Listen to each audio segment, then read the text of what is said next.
నిన్న కావాల్సిన సరుకులు తెచ్చుకున్నాను కాబట్టి ఇంకా ఆకలి రాజ్యానికి వీడుకోలు పలికి మంచిగా ఫుడ్ వండుకొని తిందామని డిసైడ్ అయిపోయాను. ఈ స్టవ్ అయితే ఎలా ఆన్ చేయాలో తెలియట్లేదు. అంటే నార్మల్గా తెలుసు ఇక్కడ లాక్ అని పడింది. సో ఎంత ఆన్ చేసినా ఆన్ అవ్వట్లేదు. మొత్తానికి ఓనర్ని పిలిస్తే అప్పుడు చూపించారు. అంటే నేను లాక్ మీద జస్ట్ ట్యాప్ చేస్తున్నా, గట్టిగా ప్రెస్ చేస్తే అన్లాక్ అవుతుందంట.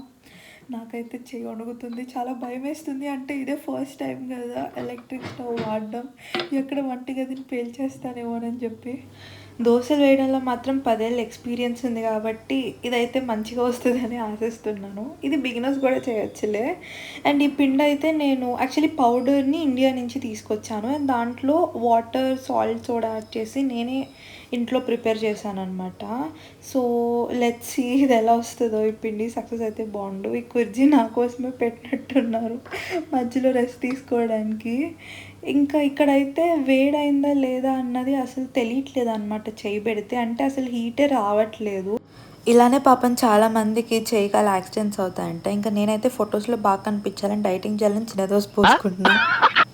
జస్ట్ కిడింగ్, తెలిసిందే కదా ప్యాన్ హీట్ అయిందో లేదో చెక్ చేయడానికి ఇలా చిన్నది వేసి చూస్తారు. నేనైతే సరే ఇప్పుడు దోశ తిరగడానికి ఏదన్నా తీద్దామని తీసాను. ఇవన్నీ మా ఎయిర్బిఎన్బి హోస్టే ఇచ్చారనమాట మాకు. ఉన్న వాటిల్లో నాకైతే ఇది కొంచెం అప్రోప్రియేట్గా అనిపించింది. ఇది వాడచ్చో లేదో కూడా తెలీదు. సర్లే ఇంకా వేరే ఆప్షన్ లేదు కదా. ఇదైతే నాకు కాలినట్టు అనిపించట్లేదు ఇంకా. అయినా ఇలాంటివి అసలు వేయి కాదు కదా, లక్ష తిన్నా కడుపు నిండవేమో. నాకైతే ఆకలి దంచేస్తుంది. అండ్ సన్ఫ్లవర్ ఆయిల్ దొరకలేదని ఆలివ్ ఆయిలే కొన్నాం అనమాట మేము. పర్లేదు, బాగానే వచ్చింది. It's okay. నా పరుపు పోలేదు, కాకపోతే ఫ్లఫీగా రాలేదు. ఐ గెస్ బేకింగ్ సోడా వేయలేదు అనుకుంటా. అండ్ నేను ఆయిల్ స్పూన్తో కాకుండా ఇలా డిప్ చేసి తీసుకుంటాను మీరేంటో మీ విధానాలు ఏంటో ఇప్పటికి నాకు అర్థం అవరో బాబు. ఎందుకంటే ఈవెన్గా ఆయిల్ ఈజీగా స్ప్రెడ్ చేయొచ్చు. అండ్ తిప్పేటప్పుడు విరిగిపోకుండా మళ్ళీ ఆయిల్ లేకుండా ఇలాగే తీసేయచ్చు. What a vision. What a thought. నేను చాలా డెలికేట్గా హ్యాండిల్ చేశాను. అయినా ఇది ఎందుకు ఇరిగిందో నాకైతే సంబంధం లేదు. మొత్తానికి ఏదో ఒకటి అయింది, అయిపోయింది, సంతోషం. నాకైతే ఆకలి దంచేస్తుంది. మొత్తం అయిపోయి చేసుకొని తినేంత ఓపిక లేక ఎలాగో సెకండ్ దోశ కాలడానికి టైం పడుతుంది, ఆ టైం ఎందుకు వేస్ట్ చేయడం, ఆ లోపలే తినేయడం కానిచ్చేసాను. అప్పటికి ఈ కాలుతున్న దోశ మీద నా 4 కళ్ళు ఉంచి పెట్టాను. అయినా ఈ విధ్వంసం ఎలా జరిగిందో నాకు ఇప్పటికీ అర్థం కావట్లేదు. ఇది ఖచ్చితంగా పిండి తప్పు, పొయ్యి తప్పు, ప్యాన్ తప్పు. కానీ నా తప్పు అయితే అసలు కాదు. అసలు ఐ మీన్ ఇది చూసి నాకు వంట రాదనుకోకండి. 10 ఏళ్ళ ఎక్స్పీరియన్స్ ఉంది దోశల్లో. అలాగే నా యూట్యూబ్ ఛానల్కి ఒకవేళ సబ్స్క్రైబ్ చేయకపోతే సబ్స్క్రైబ్ చేసి ఆ గంట మీద నొక్కేయండి. ఈ రోజు నుంచి 3 days హాలిడేస్ అనమాట, లాంగ్ వీకెండ్. ఇంకా నేను లేకముందే మన టిఫిన్ స్టార్ట్ చేశారు. సరే ఒక చేద్దామని చెప్పి వచ్చాను. Okay, what are we making, Mihika? We're making mushroom egg sandwich, but for you it'll be mushroom veg cheese sandwich. Oh, let's see what our master chef is cooking today. Hey, no master chef. Oh my god, look at this, so yum. చాలా రకాల చీజ్లు అయితే కొన్నారు మన వాళ్ళు. ఇదైతే మనకు తెలిసిందే. నేనైతే దీన్ని టామ్ అండ్ జెర్రీ చీజ్ అని పిలుస్తాను. దీని కింద ఇంకో వెరైటీ ఉంది. ఇదైతే బటర్, ఇది లెటూస్ లాంటిది Garam masala in అనుకుంటా. your omelette, Shivani? Or plain? Yeah. Garam masala? Okay. నాకు మైనీస్ అంటే చాలా ఇష్టం అనమాట. కానీ నాన్ వెజ్ మానేసాక ఎగ్ ఉంటుందని మానేసాను. That is one of the items I miss. మా రూమ్మేట్స్ ఈరోజు ఏదో గట్టిగానే ప్లాన్ చేసినట్టున్నారు. చాలా రకాల వెరైటీలు ఉన్నాయి ఇక్కడ. నాకైతే నోరు ఊరిపోతుంది. ఇప్పుడు మనం శాండ్విచ్ ఎలా చేయాలో చూసుకుందాం. ముందుగా బ్రెడ్ ముక్కల్ని తీసుకొని టోస్టర్లో వేయించండి. తర్వాత బటర్ని నున్నగా రుద్దండి. రుద్దాక 2 రకాల చీజుల్ని పెట్టండి. అంటే ఇది ఆప్షనల్ అనుకోండి. తర్వాత పచ్చి టొమాటో ముక్కల్ని కోసి ఇలా పెట్టండి. ఇక్కడ చూపించినట్టే పెట్టండి. I'll make dosa. Like this will not be enough, so I'll anyways make dosa. Huh? Oh, bro, this is Bro. snack, bro. Eat cereal and milk. Don't make dosa. Eat So dosa that and while milk. going out I can have no. For going college, I have time now, so I'll make it. మా వాళ్ళు శాండ్విచ్ని బ్రేక్ఫాస్ట్కి తింటుంటే మనకి ఇది snack సరిపోదు అని చెప్తున్నా. This is mushroom, no? Yeah, mushroom and onions. That is mushroom, onions and eggs. Okay. నాకు శాండ్విచ్ అంటే చాలా ఇష్టం. అది కూడా మష్రూమ్ శాండ్విచ్ ఇప్పటిదాకా ఎప్పుడూ తినలేదు. సో ఆతృత వేరే లెవెల్లో ఉంది. ఆగలేకపోతున్నాను తినడానికి. Mushroom patting, just mushrooms, onions, ఇంకా కొన్ని మసాలా వేసి అలా రోస్ట్ చేసి వేయించి పెట్టండి. తర్వాత లెటూస్ యాడ్ చేయండి. చాలా సున్నితంగా పరిచి పెట్టండి, ఏది బయట పడకుండా. దీని తర్వాత చిటికెడంట ఉప్పు తీసుకొని అలా జల్లించండి దాని మీద. అన్నట్టు ఒక పదం ఉంది కదా, ఉందిలే. కొంచెం గరం మసాలా కూడా వేయండి. తరువాత బ్రెడ్ ముక్క పెట్టి గట్టిగా 2 సార్లు వద్దండి. అంతే, రుచికరమైన శాండ్విచ్ తయారీ. టేస్ట్ అయితే అదిరిపోయింది. అండ్ నేనైతే ఈరోజే మొదటిసారి నా లైఫ్లో ఫ్రమ్ స్క్రాచ్ వండుకొని తిన్నాను. ఎంత బాగుందో అసలు. రాత్రికి రెడీమేడ్ చపాతీని రోస్ట్ చేసుకొని మధ్యాహ్నం దాచిపెట్టుకున్న కూరతో కానిచ్చేసాము. అసలు ఈరోజు అంతా వండుకోవడం తప్ప ఏం చేయలేదు. ఈరోజు అయితే పొద్దున్నే మా వాళ్ళ వంట డిస్కషన్స్కి నాకు మెలకు వచ్చేసింది. లేచి చూస్తే పాస్తా చేస్తున్నారు అనమాట. సరే ఒక చేద్దామని చెప్పి అలా కలిపెడుతున్నాను. అసలు మా క్లాస్మేట్స్ అంతా ఒకళ్ళైతే ప్యారిస్, ఇంకొకళ్ళు పోర్చుగల్ ఇలా స్నాప్స్ పెడుతుంటే నేనేమో పిజ్జా పాస్తా స్నాప్స్ పెడుతున్నా. మా కజిన్ కాల్ చేసి ఇన్ని రోజులు ఏం చేసేవక్క అని అడిగితే నా రియాక్షన్ చూడండి. తిన్నామా పడుకున్నామా తెల్లారిందా. లంచ్ బ్రేక్ఫాస్ట్ ఒకేసారి కలిపి తినేయడం వల్ల సాయంత్రం బీభత్సంగా ఆకలేసి కాఫీ మిషన్తో కుస్తీపడి కాఫీ చేసుకొని తాగాను. కానీ నాకు టేస్ట్ అయితే చాలా తేడా కొట్టింది. ఇది ఫ్రెంచ్ కాఫీ వల్ల ఏమో అనుకున్నాను. చక్కెర 2 స్పూన్లు వేసాను, అయినా ఎందుకు ఇంత చేదు ఉందో అర్థం కావట్లా. మా ఫ్రెండ్కి ఇచ్చాను తాగి చెప్పమని, దీంట్లో ఏం తేడా ఉందని. అసలు ఏం వేసావో చూపించంటే అప్పుడే తెలిసింది ఇది చక్కెర కాదు, ఉప్పు. అంటే మన ఊళ్ళో షాప్లోనే దీన్ని చక్కెర అనుకొని కొనడం జరిగింది. నా తప్పేం లేదు. ఏంటో అసలు ఈ వీడియో చూసాక అందరూ ఖచ్చితంగా నాకు వంట రాదనుకుంటారు, కానీ లేదు, ఎందరో వందలాది మందికి నేను కాఫీలు పెట్టించాను. నాకు డాల్గొన కాఫీ కూడా వచ్చు. ఏంటో అంతా ఇక్కడ ఇలా అవుతుంది. అంతా అయినా ఫ్రెంచ్లో రాస్తే ఏం అర్థమై చేస్తుంది అసలు. ఇంకా ఆకలి దంచేస్తుంది, చేసేది ఏం లేక చాకోస్లో ఒక ప్యాకెట్ తీసుకొని ఇదన్నా తిందామని డిసైడ్ అయిపోయాను. ఇక్కడ చాకోస్ ఎలా ఉన్నాయో చూద్దాము. టేస్ట్ అయితే పర్లేదు, ఓకే, బాగానే ఉంది. ఇంకా రాత్రికి దోశ చేసుకుందామంటే ఎవరికైనా రోజు రోజుకి ఇంప్రూవ్ అవ్వాలి. నాకేంటో ఇలా అయిపోతుంది. ఓనర్లు ఏమో మంచిగా పిజ్జా చేసుకున్నారు, నేనేమో ఈ ఇరిగిపోయిన ముక్కలైన దోశ ఎలా అయిందని శివాని నా కోసం చపాతి చేసింది. మీ అందరికీ భోగి పండుగ శుభాకాంక్షలు. నాకు తెలిసి మీరు ఈ వీడియో చూసేసరికి భోగి తర్వాత బోల్డ్ అనే పండుగలు వచ్చి బాయ్ బాయ్ చెప్పి కూడా వెళ్ళిపోయి ఉంటాయి. ఈరోజైతే దీన్ని ఏదో అంటారు, సమయానికి పేరు గుర్తు రావట్లేదు, కానీ టేస్ట్ అయితే అదిరిపోయింది. ఎంత రుచిగా ఉందో అసలు. భోగి పండుగ ఎలా సెలబ్రేట్ చేసుకోవాలని గూగుల్ చేస్తే ఫస్ట్ ఇల్లు క్లీన్ చేయాలని చూపించింది. అందుకే చీపిరి కట్టని వెతికి ఇల్లంతా ఊడుస్తున్నాను. ఇది ఫ్రెంచ్ చీపిరి అనమాట. మన ఇండియన్ చీపిరికి కొంచెం డిఫరెంట్గా ఉంది కదా షేప్. ఆ రూమ్ అంతా తుడిచి అది ఎక్కడ నావల్ ఇరిగిపోయిందని భయమేసింది. అరిసెలు, కజ్జికాయలు, మనోబూలు ఇవన్నీ తెలిసే ఉంటుంది. ఇండియా నుంచి తెచ్చుకున్నాను అనమాట నేను. అండ్ ఇక్కడ మా ఓనర్కి మన ఇండియన్ సాంప్రదాయాలు అంటే చాలా ఇష్టం. అందుకే వినాయకుడి విగ్రహం, ఇంకా కొన్ని పూజ సామాన్లు ఉన్నాయి. నేనైతే ఒత్తులు తెచ్చుకున్నా కానీ నూనె తెలియదు, సో క్యాండిల్నే ఇలా వాడామన్నమాట ఇక్కడ పెట్టి. నేనైతే అస్సలు ఊహించలేదు ఇక్కడ ఇవన్నీ ఉంటాయని. నాకైతే చాలా సంతోషంగా అనిపించింది. అండ్ నాన్ వెజ్ తిన ప్లేట్లో పెట్టకూడదు అనేసరికి ఇలా టిష్యూ పేపర్లో పెట్టాము. ఇంకా సూర్యదేవుడి ఫోటో పెట్టాలంటే ఇలా అడ్జస్ట్ చేసాము. డెకరేషన్ అయితే బాగానే చేశారు. మీ అందరూ భోగి భాగ్యాలతో సంతోషంగా ఉండాలని కోరుకుంటున్నాను. ఇంకా మా ఓనర్కి మన సాంప్రదాయాలు అంటే చాలా ఇష్టమని ఆయన పిలిచామన్నమాట. ఆయన చాలా నచ్చి ఫోటో తీసుకుంటున్నాడు. నేను ఫేస్బుక్లో పోస్ట్ చేస్తానని చెప్పి. నాకైతే చాలా ఇష్టం ఎవరైనా మన సాంప్రదాయాలు ఫాలో అవుతాయి. 3 రోజుల లాంగ్ వీకెండ్ అన్యాయంగా వేస్ట్ చేసామని ఈరోజు ఎలాగైనా సరే ఓపిక తెచ్చుకొని బయటకు వచ్చాము ఇంటి చుట్టూ తిరుగుదామని. Back view is good thing. I didn't know. Once you go up and then record, no, that is much better. Yesterday I did that. Come అవేంటి ఇక్కడంతా ఈ గ్రీన్గా ఇక్కడ ఎక్కువ ఉంది. కింద నుంచి నాకు జలుబు చేసి 2 వారాలైనా ఇంకా తగ్గలేదు. అందుకే చిన్న మెట్లైనా కూడా ఇంత ఆయాసం వస్తుంది, అది కూడా ఈ క్లైమేట్కి. ఇంకా మా ఇంటి దగ్గరే వెనక 2 నిమిషాలు నడిస్తే ఇదేదో కొత్తగా ఉంది, చూద్దామని చెప్పి వచ్చాం. ఇక్కడ ఏముందో, ఈ కుక్క పిల్ల ముద్దుగా ఉంది కదా.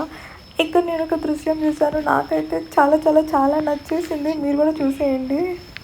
నాకు కొలను చాలా ఇష్టం అనమాట. ఎంత బాగుందో అసలు ఇంటి వెనకే ఇంత మంచి పీస్ఫుల్ వ్యూ ఉంది.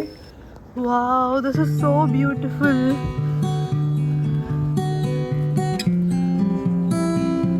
ఫైనల్లీ సూర్యుడు వచ్చాడు.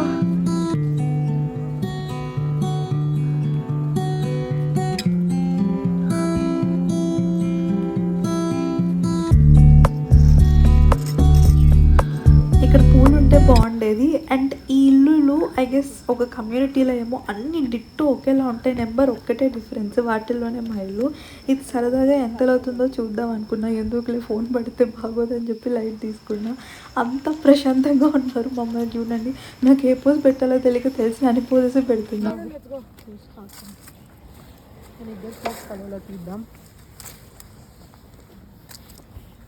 ఇదేమో నాకు సరిగ్గా రాలా, నువ్వు చూడు. No you don't do it like this way. Mehika అలా కాదు, ఇలా వీడియో తీయాలని మాకు టిప్స్ ఇస్తుంది. కుక్క సౌండ్ అప్పటి నుంచి వినిపిస్తుంది, కొంపదీసి వెంబడిస్తుందా ఏమోనని చెప్పి పక్కకు చూశాను. ఎక్కడ నాకైతే కనిపించట్లేదు, బహుశా ఇల్లుల కింద ఉన్నట్టుంది. డాగ్స్ అంటే ఇష్టమే కానీ కొంచెం భయం కూడా. ఇక్కడ నడుస్తుంటే చాలా ప్రశాంతంగా ఉంది. అటు పక్కన నది, కొలను, ఇటు పక్కన పచ్చని చెట్లు, ఇల్లు. మా ఏరియా అయితే చాలా నచ్చింది నాకు, క్లాసీగా ఉంది. But I don't know when I saw those type of trees means without leaves I get some scary feeling. Halloween vibes. Hey, you guys want to watch a ఆకులు లేకుండా ఉన్న చెట్లను చూస్తే దెయ్యం సినిమా గుర్తొస్తుందంట. ఇక్కడ 2 పిచ్చుకల్లా కనిపిస్తున్నాయి నాకైతే. అవి నీళ్ళలో ఎలా నించున్నాయి అనుకున్నా, అప్పుడే అర్థమైంది అక్కడ ఏదో రాయి ఉన్నట్టుందని. అవి పిచ్చుకల బాతులా అర్థం కావట్లేదు నాకు. ఇవైతే వెనకున్నవి ఇందాక చూసినవి అనుకుంటాను, ఇప్పుడు అయితే ఖచ్చితంగా బాతులే. ఎన్నేళ్ళైందో చూసి, 10-15 ఏళ్ళ క్రితం మా ఊర్లో వరదలు వచ్చినప్పుడు పార్కులో ఉన్న నీళ్ళలో చూసాను అంతే లాస్ట్ టైం. ఎంత ముద్దుకున్నాయో, నాకు చాలా ఇష్టం పక్షులు, బాతులు ఇవన్నీ. ఇది ఇలా ఉండగా విమానం కనిపించింది, ఇండియా ఫ్లైట్ లాగే ఉంది. నాకు ఫ్లైట్ అంటే ఇష్టం కానీ లాస్ట్ టైం వచ్చిన చెవి నొప్పికి ఫ్లైట్ అంటేనే వణుకు పుడుతుంది. ఎక్కడ బ్రౌన్ బిల్డింగ్ అనిపించినా అది మా కాలేజే అనిపిస్తుంది నాకు. ఇక్కడ ఉన్న వాళ్ళంతా మంచి ఫిట్నెస్ ఫ్రీక్స్ అనుకుంటా. అసలు ఈ చలికి నేనైతే జాకెటే తీయలేకున్నాను. వీళ్ళు అలాంటిది ఆ జాకెట్ లేకుండా ఎలా జాగింగ్ చేస్తున్నారో నాకైతే అర్థం కావట్లేదు. మనోళ్ళు కూడా రేపు పొద్దున్న 6 గంటలకు లేసి ఇక్కడికి జాగింగ్కి వద్దామని ప్లాన్ వేస్తున్నారు. నా వల్ల అయితే అసలు కాదు, బ్లాంకెట్ నుంచి బయటికి కూడా రాలేను నేనైతే ఆ టైంలో. ఇక్కడ ఒక్క ఇండియన్స్ అయినా కనిపిస్తారేమోనని చెప్పి వారాన్ని నుంచి ఆతృతగా ఎదురు చూస్తున్నా, ఒక్కరూ లేరు. మిగిలిన దేశాలతో పోలిస్తే ఇక్కడ చాలా తక్కువ అని తెలుసు, కానీ మరీ ఇంత తక్కువ అనుకోలేదు. కానీ నేను ఒక మంచి విదేశీ అనుభూతి కోసమే వచ్చాను ఇక్కడికి.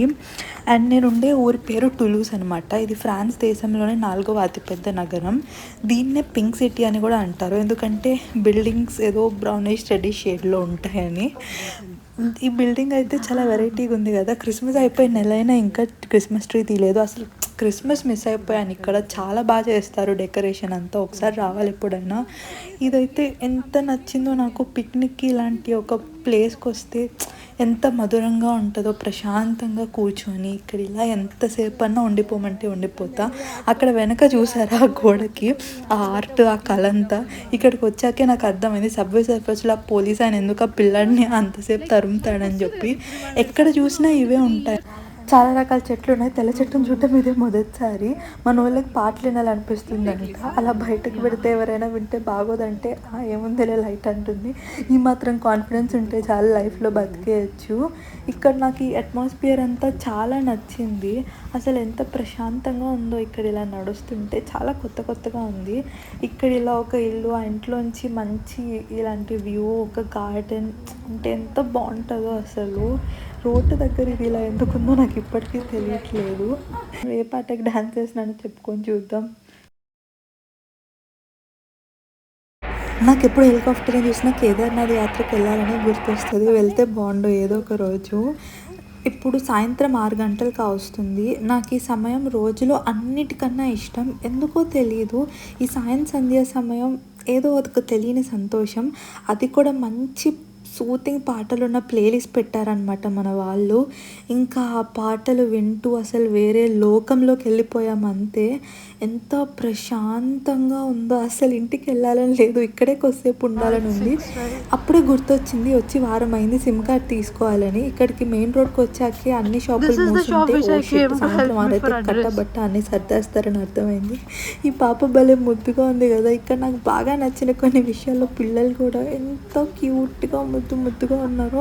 అసలు అంత చిన్నపిల్లలకి జాకెట్ కూడా చూడండి భలే చేశారు కదా. ఇంకా మన ఇండియాలో ఆగమన్నా ఆపరు బండ్లు, ఇక్కడ మనం ఆమడ దూరంలో ఉన్న వాళ్ళే ఆపుతారు వెళ్ళండి అని. ఇది కూడా నాకు బాగా నచ్చింది. ఇక్కడ చిన్నపిల్లలకి అనుకుంటా ఇది.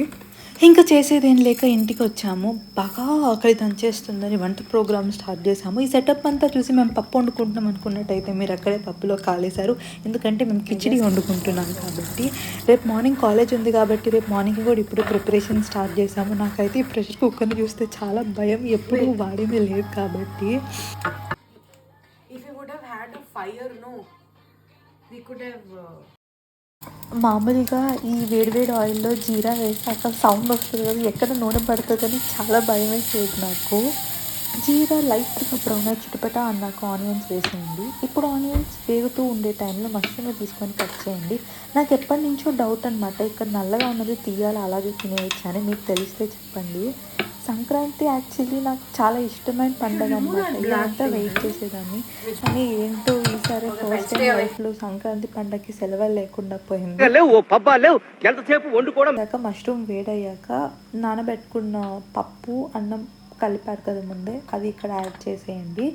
ఇంకా యాక్చువల్లీ తిరగమాత వేస్తే బాగా టేస్ట్ వస్తుంది, బట్ అది లేదు. బట్ స్టిల్ ఇలా కూడా చేసిన టేస్ట్ అయితే చాలా బాగుంటుంది. తర్వాత చిటికెడంతా పసుపు వేయండి, చిటికెడంతా గరం మసాలా 1 స్పూన్ అనుకోండి. వీటిని బాగా కలపండి కలపండి కలపండి, బాగా కలిసే వరకు కలుపుతూనే ఉండండి. మష్రూమ్స్ భలే కట్ చేశారనమాట మన వాళ్ళు. ఆయన కటింగ్ కూడా ఒక ఆర్ట్ అనిపిస్తుంది. ఎప్పుడు పిండి వంటలు చేసుకుంటూ ఉండేవాళ్ళం ఈ టైంకి. ఇక్కడే మొదటిసారి ఫ్రాన్స్లో భోజనం చేసుకుంటున్నాము. ఇదైతే దీన్ని లీక్ అంటారంట. ఇది ఫ్రెంచ్ స్టోర్లో తీసుకున్నాము. ఇది గ్రీన్ ఆనియన్ టైప్లో. ఇది హెల్త్కి అయితే చాలా మంచిదంట, బ్లడ్ క్లాట్స్ రాకుండా ఆపుతుంది. అండ్ డయాబెటీస్ వాళ్ళకైతే ఇది మరీ మంచిదంట. ఆనియన్ బదులు ఉల్లిపాయ బదులు దీన్ని వాడుకోవచ్చు అన్నారు. చూడటానికి సాఫ్ట్గా ఉంది కానీ వామ్మో చాలా గట్టిగానే ఉన్నట్టుంది. ఇప్పటికి గంట పైన అయిపోయింది. నేనైతే ఆకలికి అసలు ఆగలేకుండా అందుకే ఈ గ్యాప్లో వాఫిల్ని హీట్ చేసుకొని తిన్న. టేస్ట్ అయితే అదిరిపోయింది. మేమందరం కొంచెం మినీ బ్రేక్ తీసుకున్నాము. కిచిడి అయిపోయాక ఇంకా మష్రూమ్ స్టార్ట్ చేసాము. దీనికి కూడా సేమ్, ముందుగా ఆయిల్ వేయండి. ఆయిల్ ఇలా తిప్పండి, బాగా స్ప్రెడ్ అవ్వాలి. తర్వాత కొంచెం వేడెక్కాక ఇదిగో కట్ చేసుకున్న లీక్ని వేసేయండి. కింద పడకుండా జాగ్రత్తగా వేయండి, ఏది వేస్ట్ చేయకండి. చాలా పెట్టుకుంటాం కదా, వేస్ట్ చేయకూడదు. మొత్తం నీట్గా తీసుకొని ప్యాన్లో అలా వేయండి. మా రూమ్మేట్ చాలా సంతోషంగా ఉందన్నమాట. వంట రాకపోయినా అసలు చాలా బాగా చేస్తుంది, అసలు ఎక్స్పర్ట్ లాగా. అది హీట్ అయ్యాక మష్రూమ్స్ వేసేసి బాగా రోస్ట్ చేయండి. ఇదిగో ఇలా పొగలు రావాలన్నమాట. ఇలా ఎంత ఎక్కువ పొగలు వస్తే అంత టేస్ట్ వస్తుంది. అది బాగా హీట్ అయ్యాక టొమాటో వేసేయండి. ఇదే ఫైనల్ స్టెప్. ఇవన్నీ బాగా రోస్ట్ అవ్వాలి. అసలు ఇదంతా నాకు ఇప్పటికీ ఒక కళలా ఉంది. అసలు సంక్రాంతి పండగకి ఇక్కడ ఉండడం, ఈ వంట చేయడం, అది ఇక్కడ అసలు ఫుడ్డే కష్టం అనుకున్నా, ఇంత టేస్టీ ఫుడ్ దొరుకుతుంది. తర్వాత దీంట్లో కూడా చిటికెడంట అంతే 1 స్పూన్ ఉప్పు వేసేయండి. ఉప్పు వేసాక కొంచెం సేపు ఆరనివ్వండి. అప్పుడు గరం మసాలా వేసేయండి వెంటనే. 2 వేసాక ఇదేంటో మర్చిపోయాను, ఓ షిట్, పొటాటో అయి ఉంటుందిలే. అంటే తీసి చాలా రోజులు అయింది కదా. మీరు సపరేట్గా కూడా చేసుకోవచ్చు. పొటాటో ఉన్నింది కాబట్టి మ్యాష్ పొటాటో యాడ్ చేసుకున్నాం. కడుపు నిండా తినేసాక 3 రోజులు సెలవులు ఇచ్చినా కూడా ఇప్పుడు రాత్రి మొదలుపెట్టాను అసైన్మెంట్ని. Please like, share and subscribe.